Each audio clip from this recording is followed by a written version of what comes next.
Well, hey there folks, welcome back once again to the Hop House. It's Eddie here, it's time for another beer review.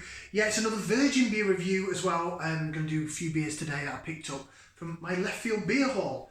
If you just found us here on YouTube, welcome along to the Hop House. We're like hoppy beer, we're like house music, hence the name. If you like either of those or both, give us one of those. Give us a like, share and subscribe to this channel. Okay, so leftfieldbeer.co.uk. Go check them out if you want to get into your craft beers and stuff. They have a cracking selection. They're an online bottle shop or craft beer website, whatever you want to call them, independent retailer.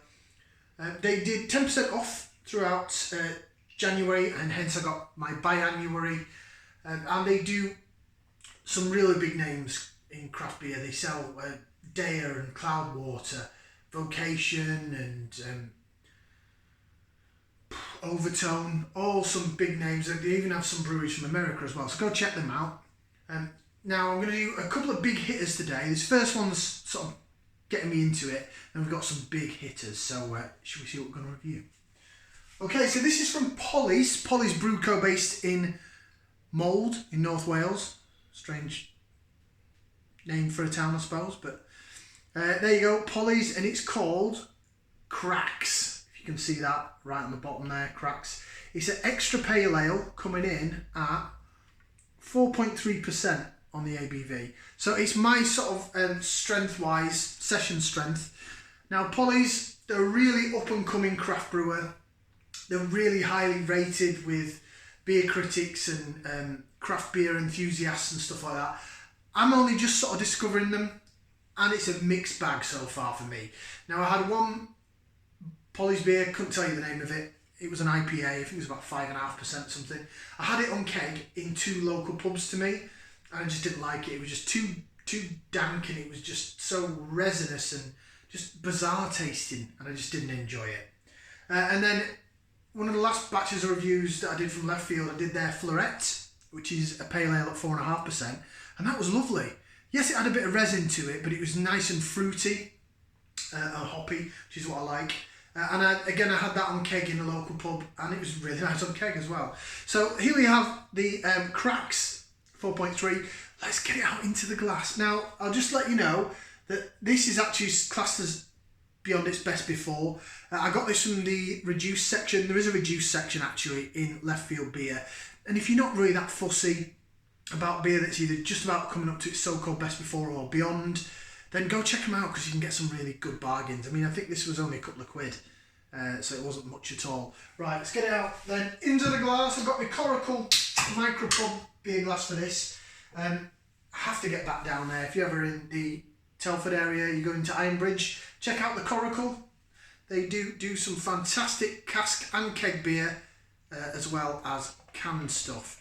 Now this looks very dank. It's sort of making me a little bit afraid. There you go, there's your beer in the glass.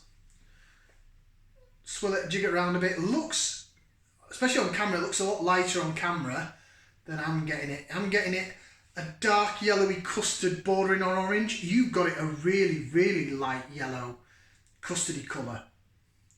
But it does look like custard. I think a lot of Polly's beers do. That's the amount of haze that they get in there is really good, and the way that the bubbles are chasing their head, that it's a kind of magic. Looks good. Looks really good. Really good if you like your hazy, opaque beers. To say that's only 4.3, there's no light bleeding through that. That is so thick and hazy, there's just no light bleeding through it. So they've done a really good job. It must be ram-packed full of oats. Must have oats running through its veins. Right, should we go ahead and get some aroma? So if you're new to these videos, we stick that in there. We're going to give it a whiff and see what we can sniff. That's more like it. That's fruity. Good God, is that fruity.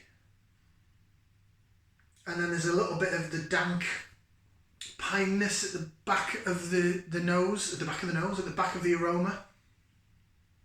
Straight away, boom, tropical fruits. Mango, pineapple, grapefruit,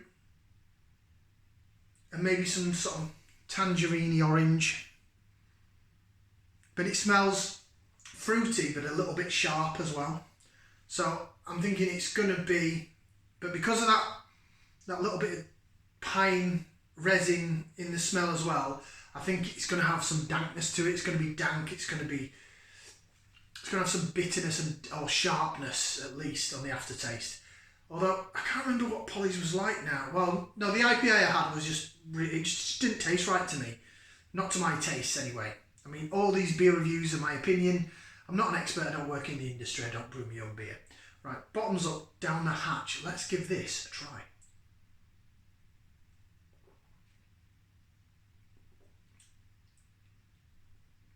Ooh, now.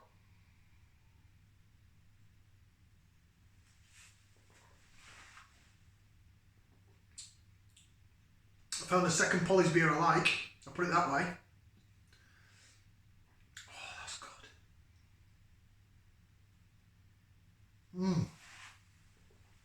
That is incredibly quaffable. Maybe Polly's better in a can than it is on keg. No, I just think it was the dampness of that particular beer. Right, we'll go through some later here. So we're going to jig it around in the glass and see how it behaves, how the head reacts, and how it sticks to the side of the glass and the bubbles and everything. And then I'll go through some flavour. I'll pour the rest of the can in. We'll go through some flavours. So there it is, jigging in the glass. Look at it, how it jigs. Look at that. Absolutely tremendous. And then if I turn it like that, hopefully you'll see it on camera. But you can really sort of see how the bubbles chase the bottom of the head, like this area.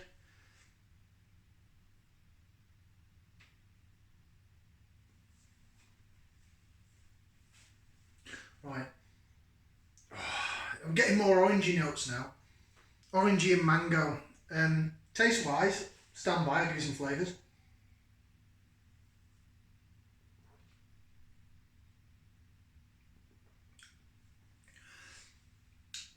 You get some sweetness down the middle of the tongue, down the sides you're getting orange, you're getting mango, tiny little bit of tart grapefruit on the aftertaste, but it's more orange, mango, is it peach?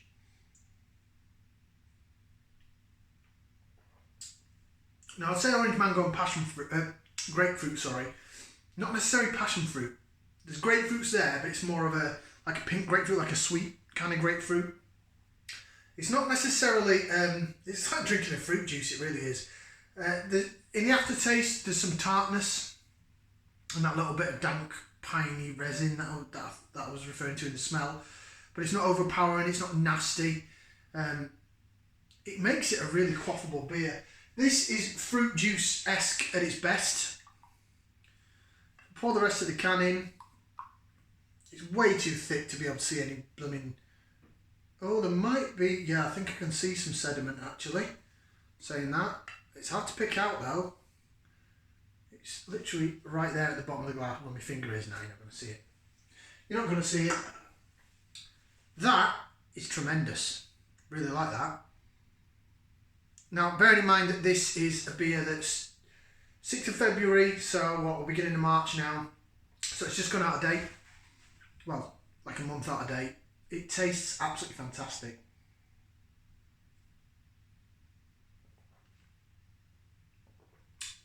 I don't go by the whole best before date thing. My beer at the minute is kept in my shed.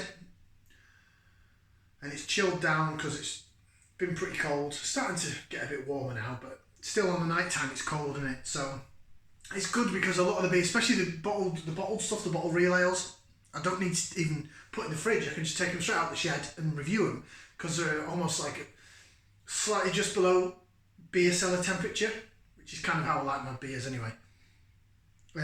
So yeah, I'm really quite impressed with how refrigerated my beers are being kept in the shed. This is wonderful. Really, really like that.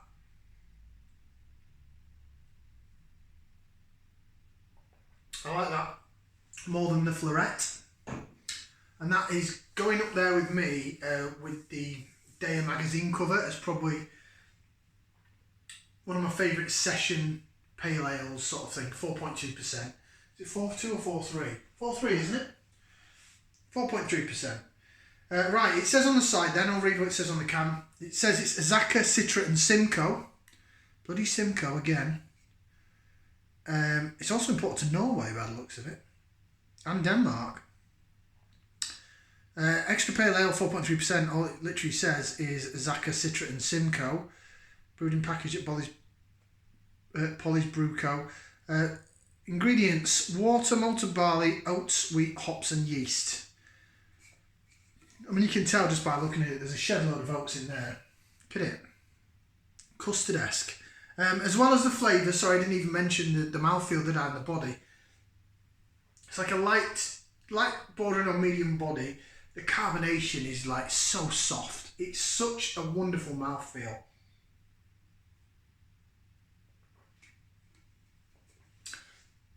And I think that's what Polly's excelling, is the cloudiness and the mouthfeel.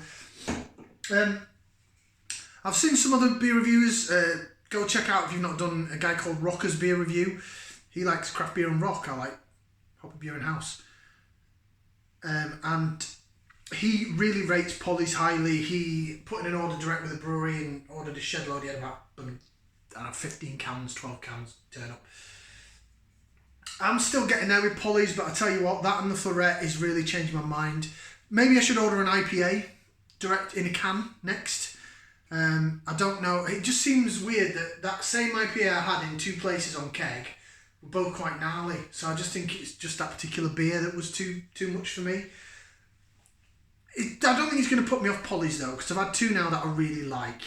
So pretty good. Right, rating wise, then I'll end the video and you can get on with the rest of your day. That is banging. That's going to get 2 thumbs up. And if I can get them in, 2 feet. 4 limbs out of 4, top rated here at the Hop House. Yummy. Cracks Extra Pale Ale. Bearing in mind, it's a month out of date. They may not even do this anymore. I think it was a limited edition. But check out Florette and go check out Polly's Brew Co. Go check out leftfieldbeer.co.uk and see what offers they've got on. Because you know what? They're not half bad. Ciao for now, people.